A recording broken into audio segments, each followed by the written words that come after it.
I have been asked to present the results of a study that I did with a lot of colleagues. They are listed, the institutions are listed on the right side of this slide. All are German, none is American. Some of the people in this room who are familiar with renewable energy might be familiar with the Fraunhofer Institute.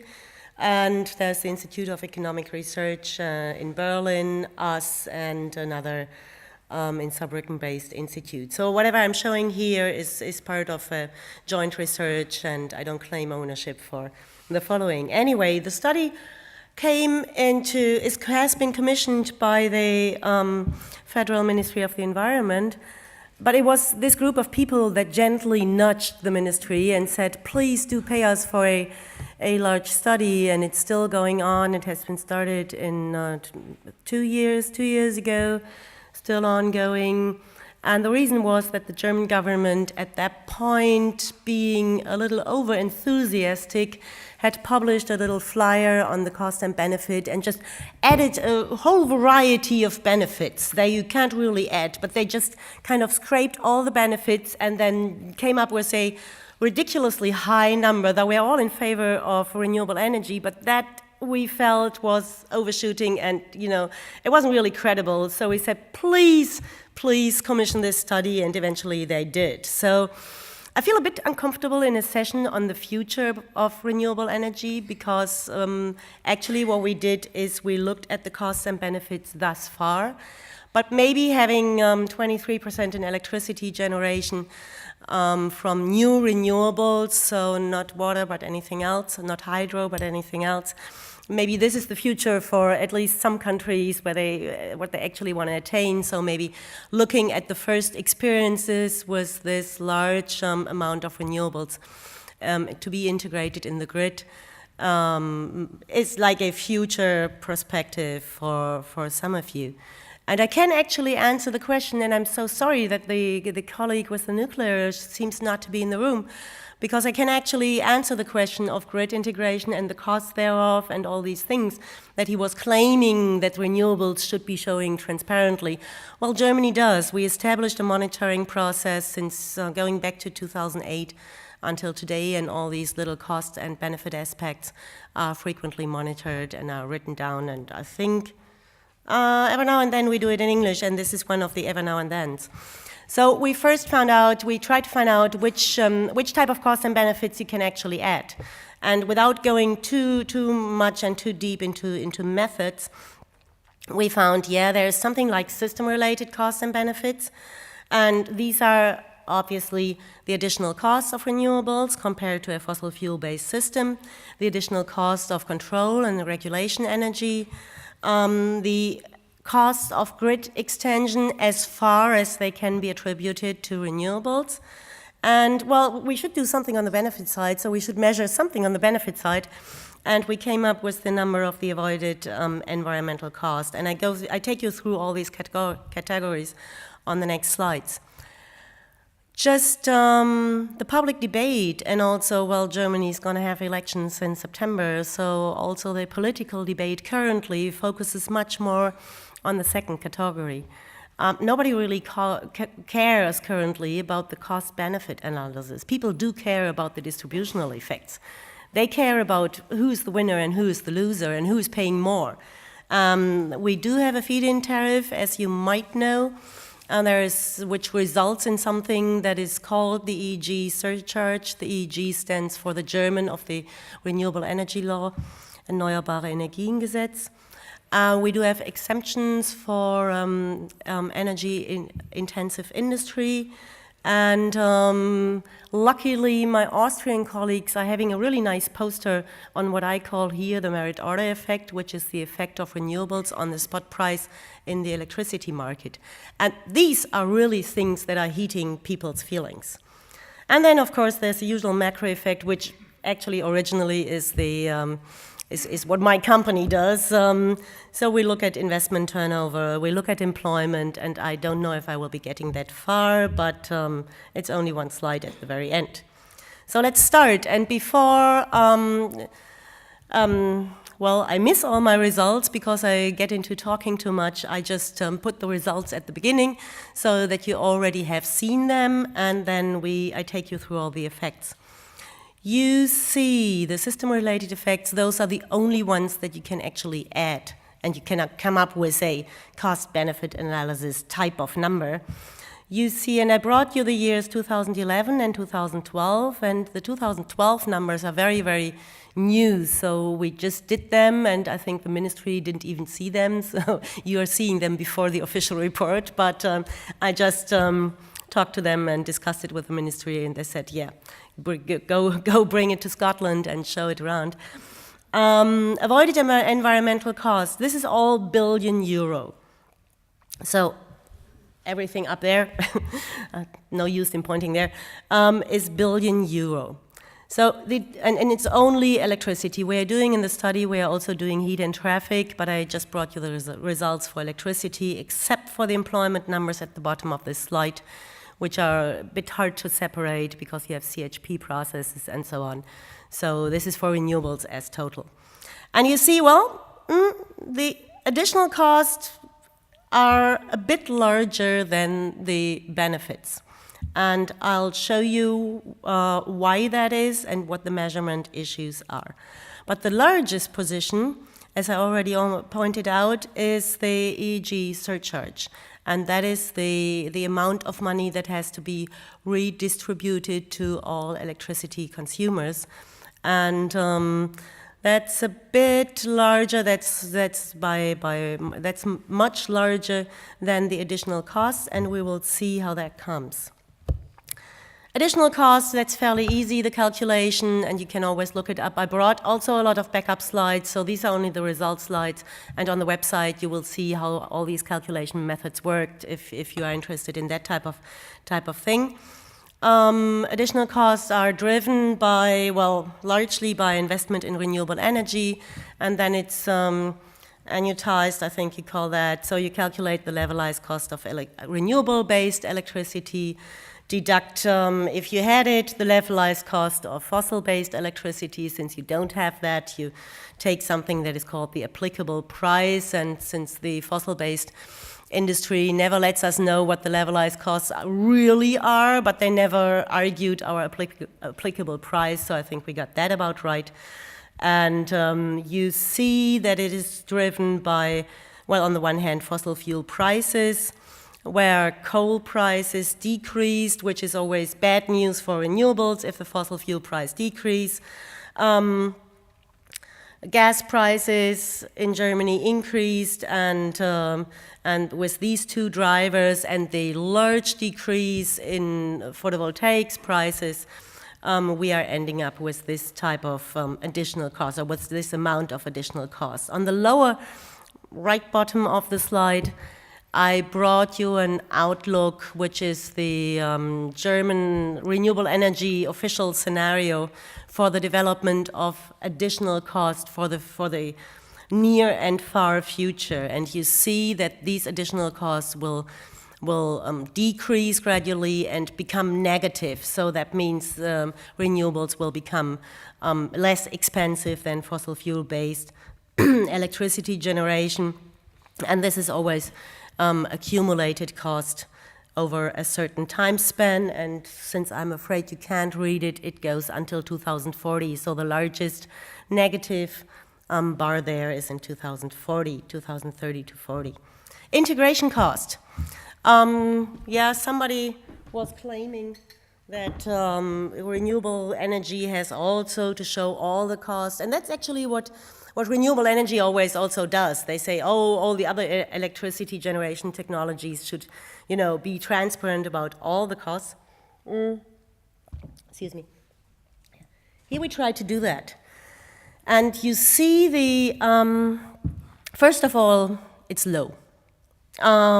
It consists of cost of renewable energy electricity marketing. It consists of intraday trading, additional costs, and it consists of costs for balancing energy. And it's 153 million. Now, looking at the investment numbers and at all the other cost categories, this is not much. And the even more interesting aspect is when you look at the graph on the right side, then you find that these balancing or integration costs have been decreasing over time, though electricity generated from renewables has been increasing, and that's the blue line in gigawatt hours. I just saw the number of 52 gigawatt hours, I think, in the talk of the lady who spoke before me. Now, this is 70 gigawatt hours only from renewables. So we are already at 150%. Unfortunately, we are just using much more energy. Grid extension cost. Well, there the decisive issue, obviously, is which part of the cost is in retrofitting of a grid that has been maybe a bit neglected over the years because it was just there and you knew what the capacities were that should go there, and and which part is actually has to be attributed to renewable energy. Definitely what has to be attributed to renewable energy is the regional redistribution of the generation focuses. So currently, or in the next 5 years, we are looking at more and more wind in the north, but our industry is sitting in the south. So that's why we are looking at really building some high-speed fast lanes, so to speak, the Autobahn for just sending the electricity generated in the north down south. Currently, we are looking at 460 million euro for grid extension. That's 2012 numbers. There is, after a lot of struggle and a lot of discussion, there is a grid development plan for grid extensions until 2022, because we faced, yesterday we heard something like, NOMBY, not under my backyard. This is more like NOMBY, not over my backyard. Because if it comes to grid and new grid development, people are a bit in the same direction. They say, I don't really want that. And now the government started a participative approach. So the new Netzentwicklungsplan, grid extension plan, is open for public debate. There's different platforms on the internet, on social media, and also in real life. And thus far, we still have to see the beginning of, the beginning of this construction. But thus far, this is considered to be a means to, wave off large protests and all these things. Additional avoided environmental costs. Now I'm at the benefit side. Are really hard to measure. But the idea is quite simple. I just count the emissions I saved, and then I just put a euro value to it, and I multiply, and there I am, right? I have my avoided costs. But latest since Stern review, we know that there's a lot of discussion of discounting and social discounting ratio and all these issues, and it's still an open research question. The European Commission started a really large study. It was a couple of million, I think, euro worth, and it didn't really find the one number, the cost per ton or the avoided damage per ton CO2. So the German government set from the wide range of number a rather conservative estimate with 80 tons CO2 equivalents.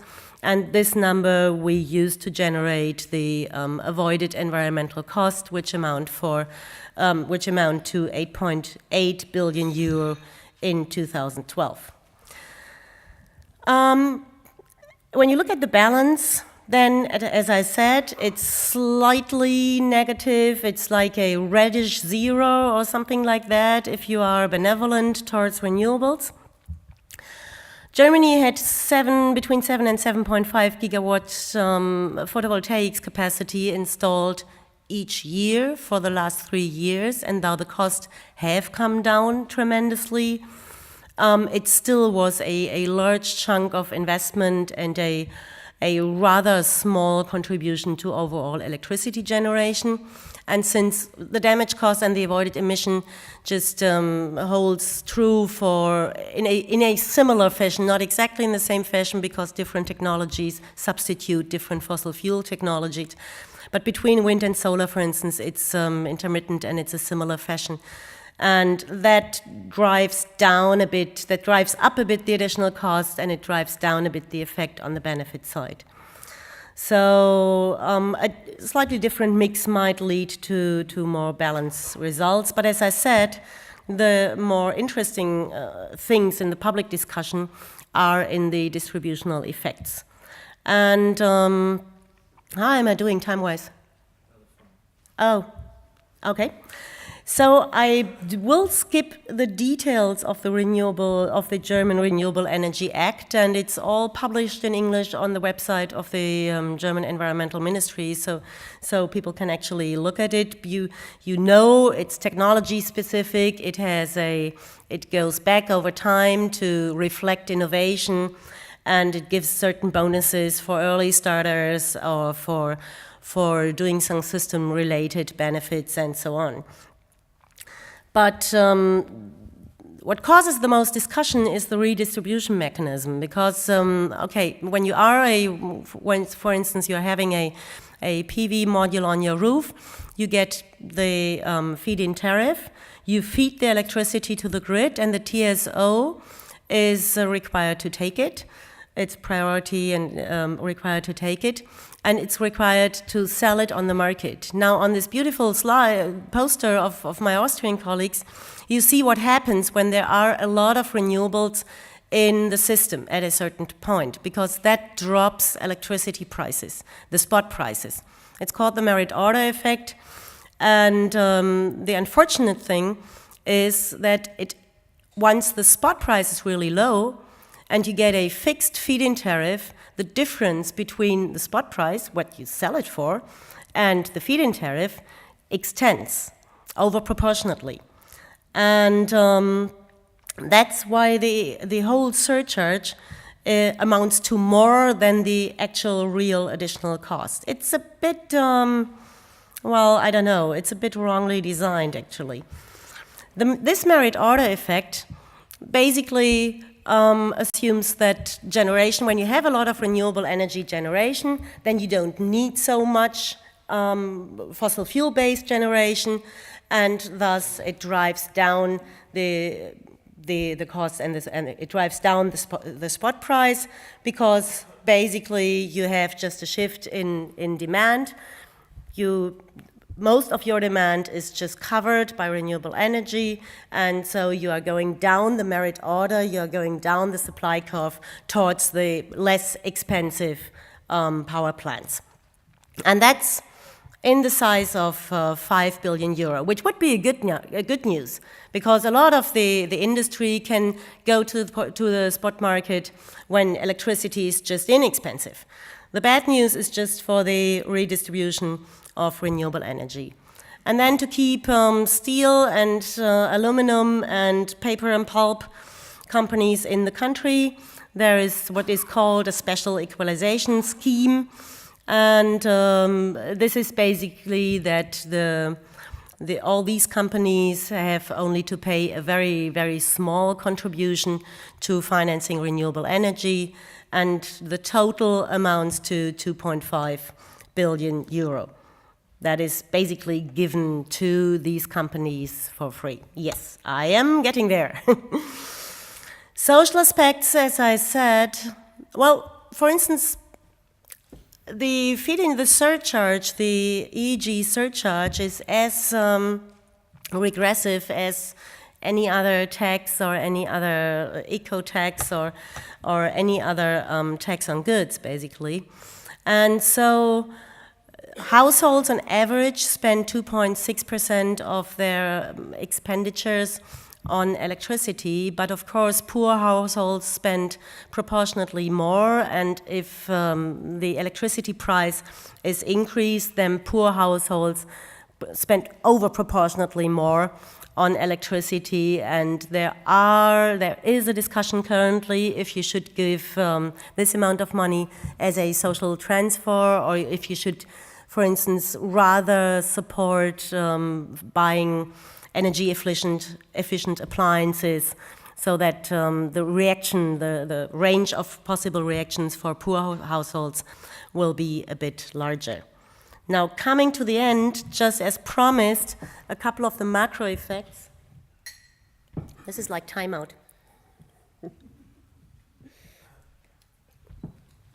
Currently, we have almost 380,000 people work in renewable energy industries. That is people who build windmills, installating, that's people like me, that also counts the respective government sectors, it's all the research and providing biomass and all that.